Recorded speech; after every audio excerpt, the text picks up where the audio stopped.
And then obviously I got married early, and I say to people don't get married early, but I met my Kymble, and that's the book. I talk about how we met, because there was a couple of reasons why I wanted to write the book, and one was to pay homage to Kymble, because Kymble was my rock, my foundation. If it wasn't for her being there and helping me, then I don't know what would have happened. She kept my head on my shoulders. Going to this, how did you meet her? What she meant to you? Kymble, the book's, it's been hard with the book. I wanted to pay homage to Kymble. That's an earlier photo of Kymble and I. She never liked that photo because she's in her PJs or pyjamas, and that was on my 19th birthday. We got together. I was a typical larrikin.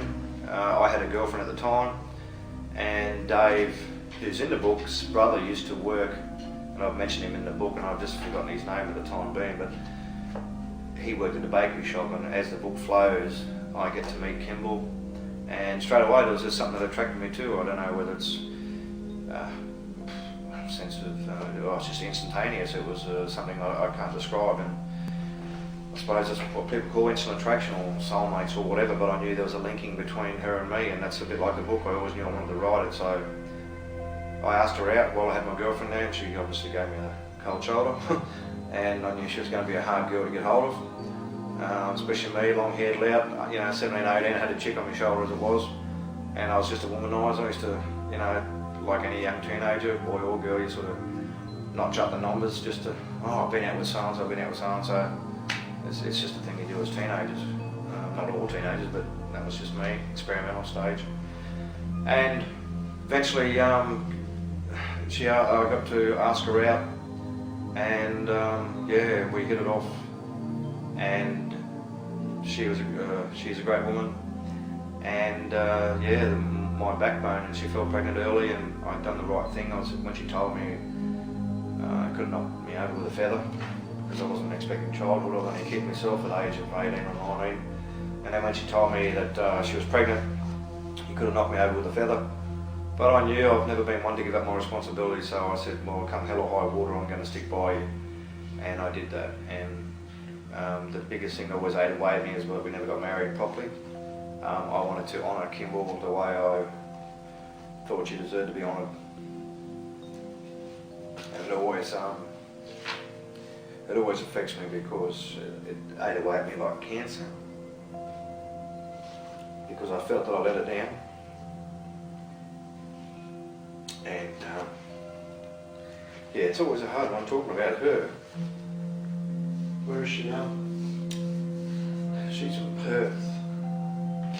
And I wish if I had my time back I could have changed things.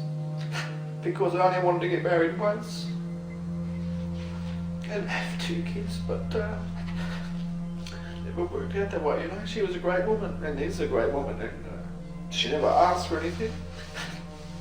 But I'd always strived to get somewhere, and always wanted to provide her with what I thought she deserved.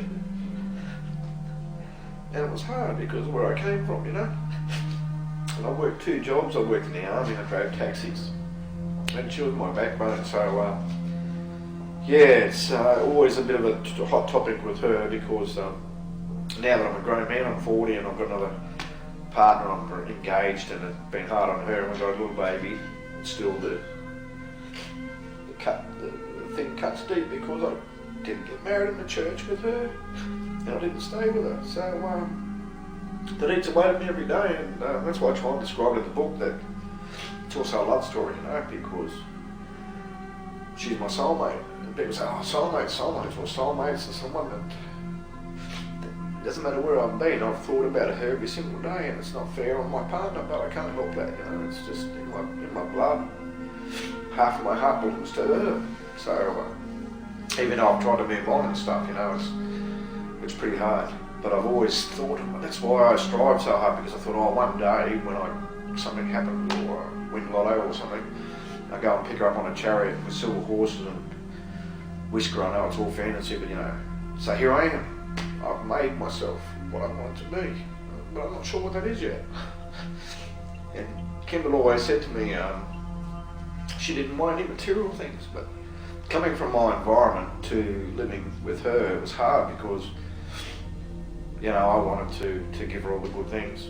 I didn't explain myself properly. But anyway, we had the kids, and we lived together, and because I was so determined to be a cop, she always supported everything I ever did and was behind me 100%. So we had our children. Crystal was born first, and Dustin was born a couple of years later in 1988. So, and we lived as a couple, like any young couple, and we tried to make ends meet. Becoming a cop was a great sacrifice, because the biggest thing for me was losing my kids in Kymble. So it was an anticlimax for me, because I got my job of my dreams, but I couldn't share it with the woman of my dreams or my kids. So that's the biggest regret I have, and because I thought, oh well, you know, being a cop, I made it, and then what was it all for, you know? Like Kymble always said to me, well, you know, I don't know what she said. Oh, she said lots of things that I remember. There's not too many things I don't remember, but she was right all the way along, you know, so I should have persevered. But I hadn't built myself in that image that I thought I should be, you know. I expected more of myself. Not that she ever asked for it. She was happy to have basic furniture and basic. She never pushed me for nothing, you know. It was just me, and that's why hopefully even men out there can learn that, you know, don't throw away something. So yeah, anyway, I became a cop, and it's been a rough journey of ups and downs. Apart from my children being born, you know, graduating from the police was the proudest moment of my life.